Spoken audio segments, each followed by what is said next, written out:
This should be the intro to your video. No, don't fucking do it. Ah. Alright, good morning everyone. Kablinu back with another build video today. Let's just go ahead and get into it. These are the rough back bar stats, and rough front bar stats have changed now, obviously, but in any case, I'm at Breton. It's for a Dizzy Swing Templar build. Had a lot of fun on it. Works super well. Anyways, these are our attributes. Moving on, we are running the Apprentice. You can run the Lover if you want to. However, the main reason we are running the Apprentice is because one of the skill lines, if we activate a certain skill, we can gain minor sorcery. Therefore, we are trying to essentially build our spell damage as high as possible, because Templar really benefits from having high weapon and spell damage. So in this case, since we get the minor sorcery, it makes more sense to run the Apprentice over the Warrior. We're Zogas for the food, you can run Jewels, and we are a stage 3 Vamp. Moving on to the monster gear, we're running Balorg's Heavy Reinforced Helm, Medium In-Pin Shoulder, Trainee Reinforced Chest. For our front bar set, we are running Clever Alchemist, Divine's Gloves, Reinforced Legs, and Divine's Medium Boots. So medium gloves, medium boots, heavy reinforced legs. Clever Alchemist Maul, sharpened with a weapon damage enchant. Moving on to our back bar set, we're running Rallying Cry Divine's Belt, 2 infused Rallying Cry rings, and then the Rallying Cry Ice Staff defending back bar. Now, I actually run these poisons back bar. I don't have my other ones, but this has a weapon damage enchant on it, but I'm running these poisons, so you can just ignore that. Moving on to our Mythic, we're running Torque of Tonal Constancy. The main reason we're doing this is that the build will struggle with sustain if you do not run this. The main reason why I'm kind of going with this, and you can absolutely run Wretched Vitality back bar. I do have a couple optional setups that I'll get into here in a second. But essentially, if you wanted to, you could take Wretched Vitality and swap it out here for exactly what I have. Run Wretched Vitality rings, Wretched Vitality belt. Of course, all of these Divine's traits will have to be changed to In-Pen, and then you'd run a Wretched Vitality defending Ice Staff or Sword and Board back bar. So that is completely optional, and then you could take off Torque and run Satan Seducer or your Mythic of your choosing. But anyways, I do have a couple of optional setups that I'm going to show you, but let's go ahead and run through the skills on this one first. Dizzying Swing, this is our main spammable. If we hit him twice with it, we stun him. It's also going to proc off balance for us. Power of the Light, it's going to be a nice little burst of damage. Not only that, it applies the Sundered status effect, which gives us minor breach. Forward Momentum for our Major Brutality and Sorcery buff, Minor Endurance, and our Snare Cleanse. Radiant Oppression for our Execute. This does a lot more damage than Executioner, which is why we're using it. Camo Hunter for our crit buff. And finally, Dawnbreaker for our ulti. Moving on to the back bar, we are running Elisus for Major Breach. We're running Living Dark. Anytime we take direct damage, this is going to snare the opponent, and we're going to heal off their direct damage. Honor the Dead for our burst heal. However, I will say you could, if you wanted to, run Healing Soul. Both are pretty good, and I would say I might give the slight edge to Healing Soul over Honor the Dead. It's just that mainly what's nice about Honor the Dead is that you can get a ton of the cost back off this, which is super nice. What's nice about Healing Soul is we can have Druid's Resurgence, which will give us equal amounts of magic and stamina back when we cast it. So Ultimately, if you're struggling with Stam Sustain, I would say go Healing Soul. But if you're fine with how it is, go Honor the Dead. Either one will work just fine. But then again, like I said, I'd kind of give the slight edge over Honor the Dead to Healing Soul. Channeled Focus for our Major Resolve. This is also going to give us 242 magic back every 1 second. And then while we stand in the rune, we can get a ton of healing from it, depending on what our max health is. Vigor, as always, for Minor Resolve. And for our back bar ulti, we are running Temporal Guard. Okay, so now that we're done with that, I'm going to go ahead and show you the other two optional sets that we have here. So for this one, all the gear, everything is exactly the same as how I just mentioned it earlier. But instead of running Ice Staff back bar, we're running Rallying Cry Sword and Board back bar with a defending sword, and reinforced or sturdy shield would be fine. Again, I'm running these poisons. It's just that when I change the build over, I don't have them pre-saved on there, so I have to re-equip them. But anyways, the build is exactly the same as what I laid out before, minus this. And the reason that we're doing that is because instead of running Power of the Light, we can run Purifying Light. And what's nice about this skill is that we don't gain the Sundered status effect, which is essentially Minor Breach.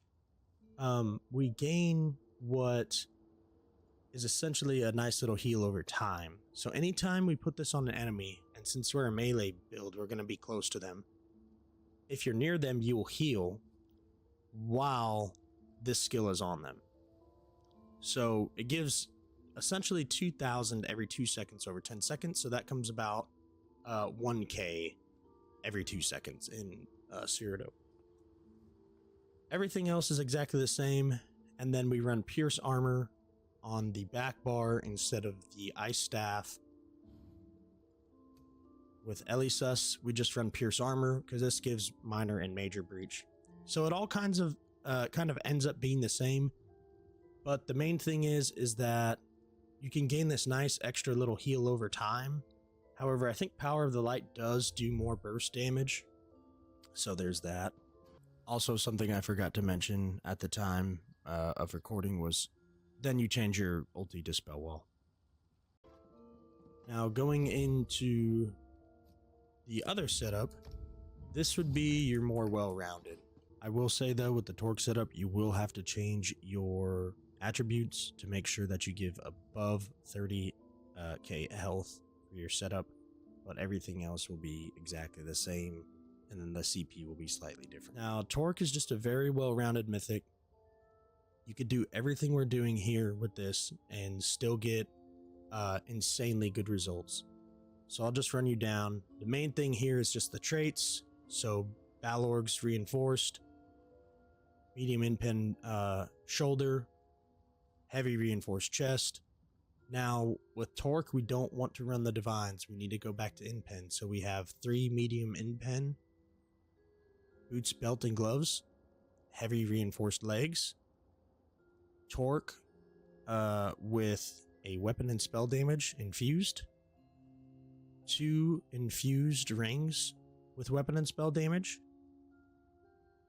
a sharpened maul of some sort, and then Ice Staff defending. Now again, you could totally do the other thing and go Sword and Board and just swap your morph. You could just swap the morph this. If you want to run Sword and Board back bar, just swap to Purifying Light. If you want to run Ice Staff, run Power of the Light. In any case, I think the Torque setup will probably be your best bet and most well-rounded. However, you will get higher burst potential out of Clever and Rallying Cry. And Rallying Cry, if you're playing with any group members, this is going to buff them as well. So, all in all, it's 3 setups here that you can choose from. But I just kind of wanted to show you all 3. I played with all 3. All 3 work really well. I have gameplay for all 3 that you will see here in a minute. And moving on to the CP for Blue Tree. The CP is going to be exactly the same for, the CP between the Torque setup and the Rallying Cry Clever setups will be different. The two Rallying Cry setups will have the same CP, however the Torque will have a slightly different CP. So going ahead and getting into the blue CP here, we have Duelist Rebuff, Resilience, Exploiter, Fighting Finesse. Now this is where the Torque setups will be different from the Rallying Cry setup. Is with the Rallying Cry setup, we don't need to run Resilience, so I suggest taking that off and running either Untamed Aggression, which is actually what I run on the Rallying Cry setup.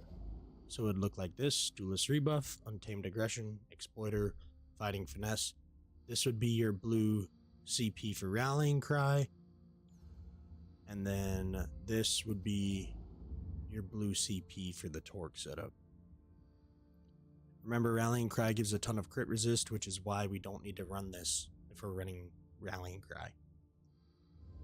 The red setup will be the same on all three setups. We're running Sustained by Suffering, Survival Instincts, Pain's Refuge, and Celerity. Celerity being really the only flex spot per usual. You can really run whatever you want, but I think Celerity is probably the best option. So, anyways, guys, that's pretty much it for the build. If you have any questions, just let me know down below. And in any case, here is some gameplay. I hope you guys enjoy the build. And we will see you on the next one. So I just wanted to give two little disclaimers before you guys start watching the gameplay. I didn't record any commentary.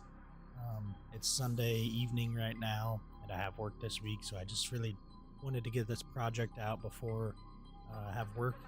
And yeah, I will say the Torque setup is by far the most well-rounded, and out of the three setups, I think it's my favorite. If you're in a group with 3 or 4 people, then I would recommend running the Rallying Cry Clever Alchemist setup. Now, that setup is way more bursty, but I will say it does have more issues with the sustain side of things. So just take any one of the three and kind of apply it, as I said. Maybe Torque for solo or 2-man, and then if you're in 3 or 4-man, go ahead and run the Clever and Rallying Cry setup. But anyways, guys, thanks for watching, and we will see you next time.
Wheels on the bait will be.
Sucking pennies on me.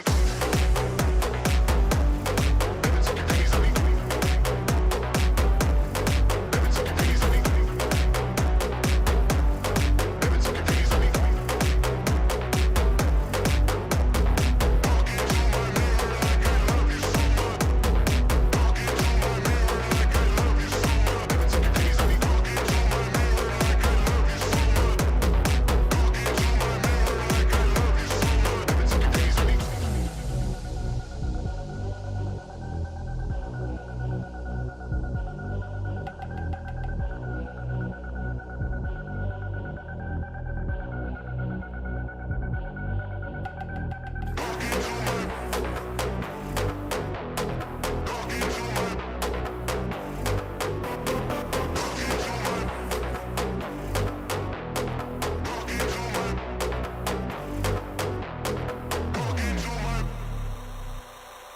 Sucking pennies on me.